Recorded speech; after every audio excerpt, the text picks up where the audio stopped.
Welcome back.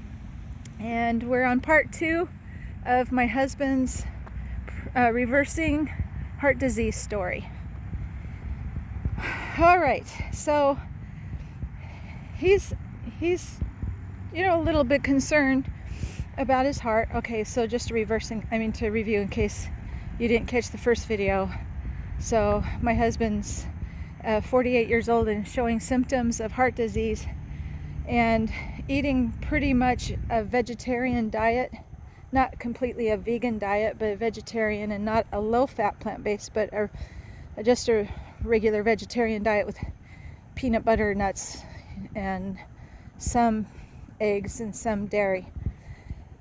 And so we had gone to the chiropractor because he was having left arm pain. And chiropractor says to go see a cardiologist, that he didn't think it was his back. And that was in July. Actually, to tell you the truth, I'm not exactly sure when we went to see the chiropractor, but that's not the important part of the story. What's important is that he was going to go up to Colorado with the Scouts and be in charge of them for a week. And they were going up to Twin Lakes, and I had rented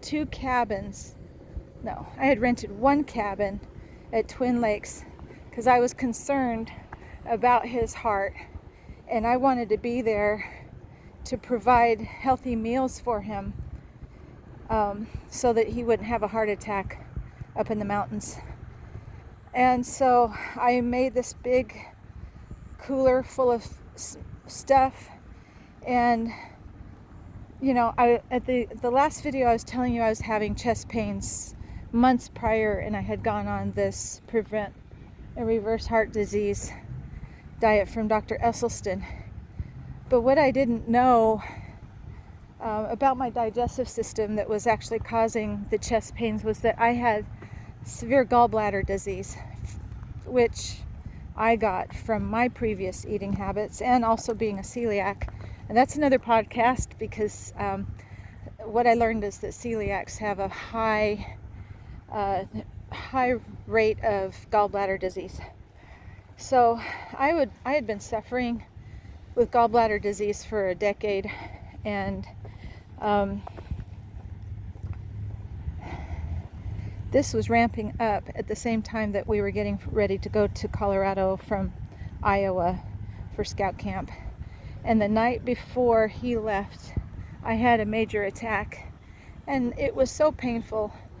I knew that it was my gallbladder this time. I knew, because of the classic signs of gallbladder disease, that I had them for sure this time.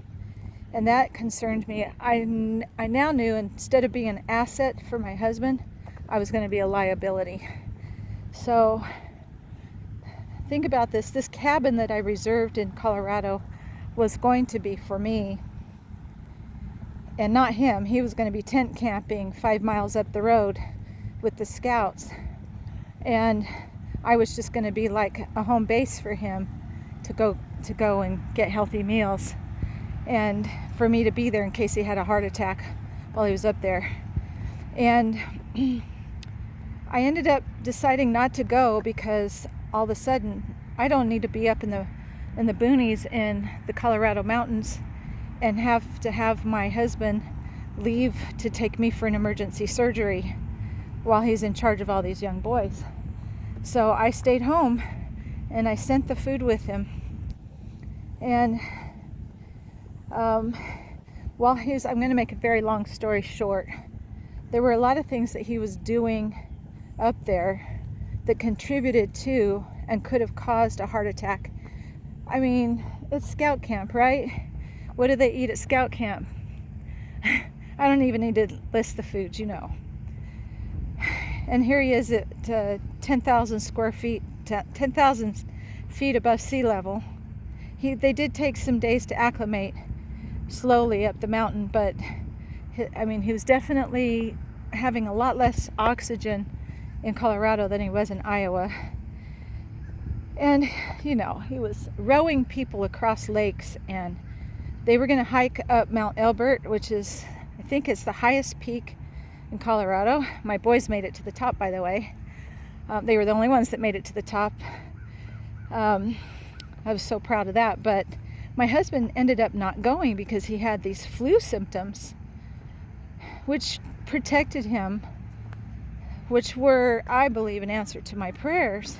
He had these flu symptoms, and he ended up having to stay in the cabin that I rented for myself, which also was providence that I had rented that cabin. I couldn't cancel the reservation on it because we didn't make it in time, the cancellation in time. So here was this cabin that I had paid for and wasn't being used, but then he got these flu symptoms, and so he went and stayed in the cabin while the rest of the troop with the other adults went hiking up Mount Elbert. As it turned out, there were a couple of other scouts that ended up with strep throat and needed to utilize the cabin too. So that was, I believe, a lifesaver, a true lifesaver for him. And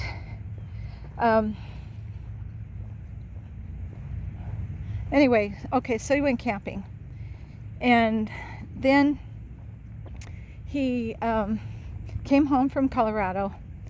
And this time, I mean, after a week worth of eating Boy Scout food, his vitality was zapped out of him. And he was showing signs of severe heart disease that were very clear to me. And there was no question anymore where the left arm pain was coming from. But as we humans are, especially of the male species, we're tough and invincible, and we just keep going. And he did. He kept going for another August, September, 3 months, along with my prayers for him daily. And then on October 12th, 2011, I went into supraventricular tachycardia. And I did another video about that, my problems with SVT. And that it was a really bad incident, this tachycardia that I had, because I had never had it recorded on an EKG. I went ahead and called the ambulance. The fire department lived.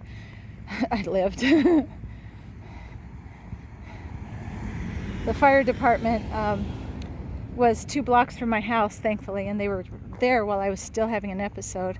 They put me in the ambulance and caught the SVT on tape. And then I took that SVT tape to my doctor, my cardiologist, and that was on October 16th.